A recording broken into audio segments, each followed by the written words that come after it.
Dr. Shabir, welcome to Let the Quran Speak. My pleasure to be on. We're continuing our series on concubines in Islam, and now we turn to the Quran. And perhaps this is the hardest part of our conversation, Dr. Shabir, because the Quran talks about slavery in many passages. And in particular, the Quran talks about marriage to concubines. So I thought you could talk about that a little bit. Yes, it is important that we look at the verses which show that there is an encouragement, at least, for the concubines to be married.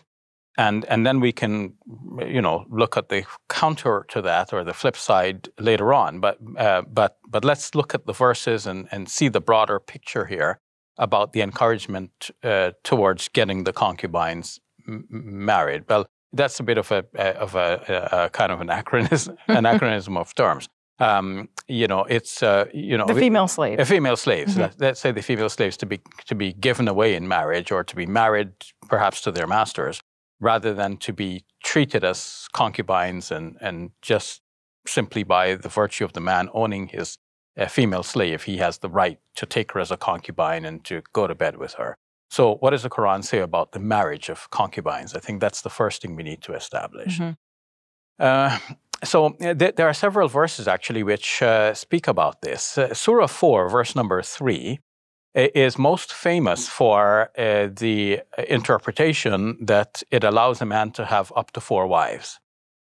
The same verse, however, also says, "Aw ma malakat aymanukum," or what your right hands possess. And this is widely interpreted to mean that in addition to the 4 wives, which the Muslim scholars have placed as the upper limit based on their interpretation of this verse, a man could have a number of concubines unspecified. Mm-hmm. Muhammad Asad, in his translation and commentary on the Quran in English, has looked at this and he has pointed out something which should have been obvious to everyone, but is often overlooked. The verse says, "In khiftum alla tuqsitu fil yatama," if you fear that you will not do justice to the orphans, فَانْكِحُوا مَا طَابَ لَكُم مِّنَ النِّسَاءِ مَثْنَى وَثُلَاثَ وَرُبَاعَ. Marry those women who are suitable for you in 2s and 3s and 4s. وَإِنْ خِفْتُمْ أَلَّا تَعْدِلُوا فَوَاحِدَةً. But if you fear that you will not do justice, then only one. Mm-hmm. Meaning, of course, marry only one. And then it continues, أَوْ مَا مَلَكَتْ أَيْمَانُكُمْ, or what your right hands possess. So at this point, the Muslim interpreters would insert the thought that, or remain satisfied with what your right hands possess. Mm-hmm. But Muhammad Asad only needs to assume, not this long insertion of thought, but just simply the grammatical continuity of the verse. So it says, if you fear you will not do justice, then marry the women who are suitable for you in 2s and 3s and 4s. And if you fear even then that you will not do justice, then marry only one. Or marry what your right hands possess. Mm-hmm. So this leads to the understanding that, let's say, the Muslim community did go to war with others who, in that context at the time, when we did not have things like the Geneva Convention and other conventions for the treatment and humane treatment of prisoners of war and so on. How were the prisoners of war to be dealt with at that time? The prisoners of war were allocated as domesticated servants, domestic servants within the society. They were kind of integrated into society. They were integrated into society. And in fact, many of them, especially the men, rose to positions of power even while they were servants within the community. They had been captives of war, but they rose to prominence as teachers and Quranic memorizers and so on. And the sons born to these women would also rise to prominence. I'm saying sons because this was a man's world. Mm-hmm. The women did not have so much of opportunity to excel and to become leaders in the society.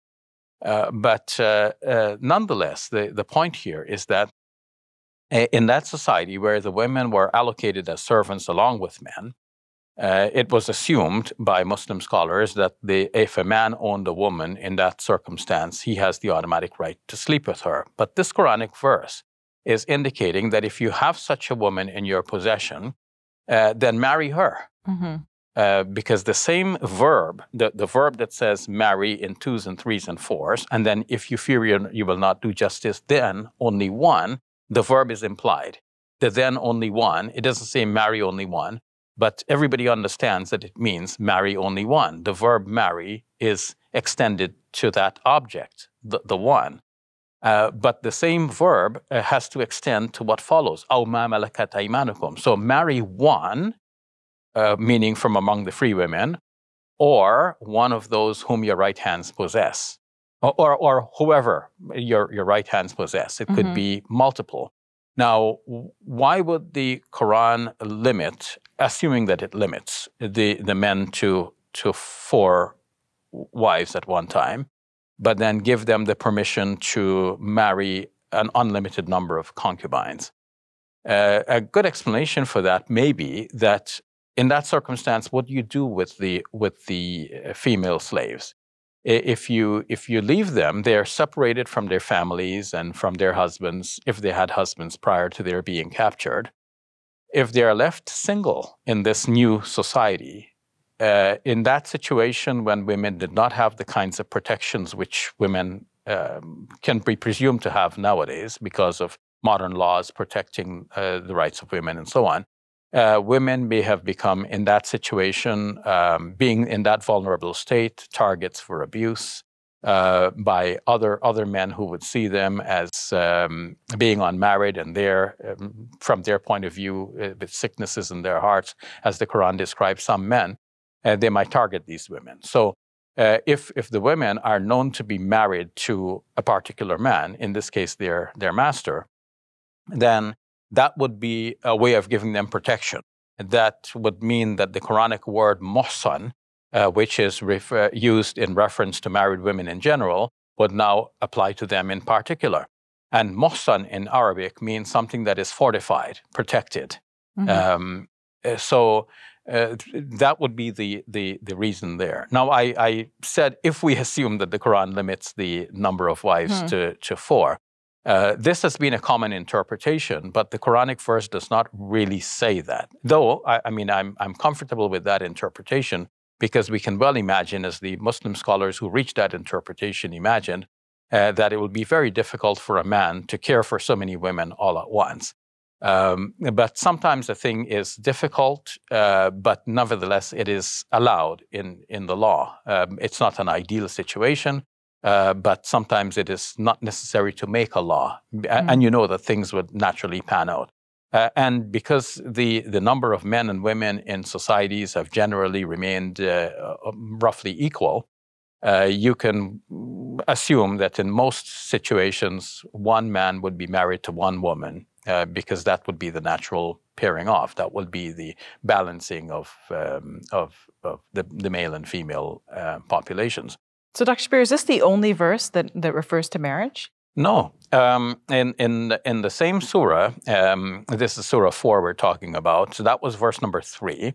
In verse number 24, there is a mention that, well, let's start with verse number 23, because verse number 23 says, these are the categories of women whom you cannot marry, like, for example, your mother, your sister, and so on, obviously. And then verse number 24 says, وَالْمُحْصَنَاتُ مِنَ النِّسَاءِ. Here we come to the same word, muhsanat, now in the plural, the fortified women. This would be women who are already married. إِلَّا مَا مَلَكَتْ أَيْمَانُكُمْ, except those whom your right hands possess. So now we can assume that some women who were previously married were captured in war. Now they're possessions of the Muslim community. So what's to be done? Can you marry them? Well, this verse says, وَالْمُحْصَنَاتُ مِنَ النِّسَاءِ إِلَّا مَا مَلَكَتْ أَيْمَانُكُمْ كِتَابَ اللَّهِ عَلَيْكُمْ كِتَابَ اللَّهِ عَلَيْكُمْ وَأُحِلَّ لَكُمْ مَا وَرَاءَ ذَلِكُمْ أَن تَبْتَغُوا بِأَمْوَالِكُمْ مُحْسِنِينَ غَيْرَ مُسَافِحِينَ. So these are the two categories. This category says, if the women are previously married, you cannot marry them now. But if they have been captured in war, you can seek them as well as unmarried women with your wealth. Meaning, just as a man would go propose to a woman today by, buying her a nice diamond ring, the custom at the time was that women generally did not own much property and did not have much opportunity for earnings of their own. So a good way to start the marriage would be, as part of the proposal, to say, okay, marry me and I will, give you this dower. So the Quran is saying, okay, so make this offer to the single women, but also the women who are the right-hand possessions, meaning the captives of war in that situation. Well, that was one of the categories. People might have been owned through a variety of other means, but the Islamic ethos said that we're not going to take free persons and make them into slaves. And in fact, this became forbidden in the Islamic society. And the only avenue open for the new supply of slaves was through the war situation in which captives were brought into the society. So if a captive was brought, a female captive, she should be sought in marriage by offering her a dower. Though, of course, it may be less, and maybe her freedom would be considered the dower itself. But nevertheless, the Quran is prescribing here marriage.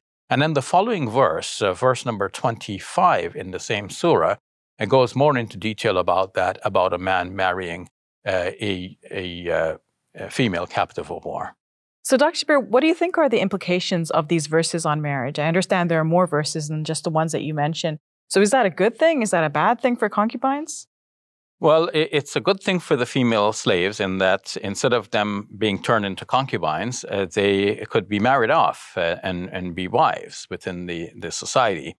So, yeah, you mentioned there are other verses. We could have mentioned Surah 2, verse 221. We could have mentioned Surah 24, verse number 32. But let's stick with this. So overall then, drawing a conclusion from this, we can say that the Quran is telling men to marry off those women who are there in their possession, either to someone else, or as an alternative, they could have married the concubines themselves.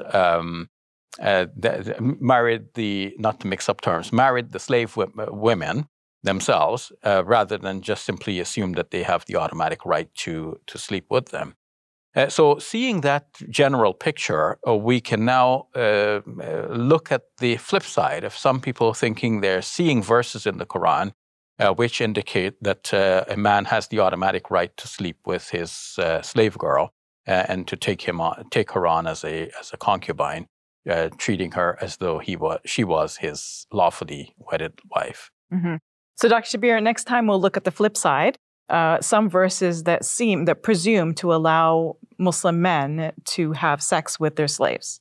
So the interpreters presume. Exactly. Yes. Thank you, Dr. Shabir. Okay, welcome. If you enjoyed this video, click like and subscribe. And please donate to support our work at QuranSpeaks.com.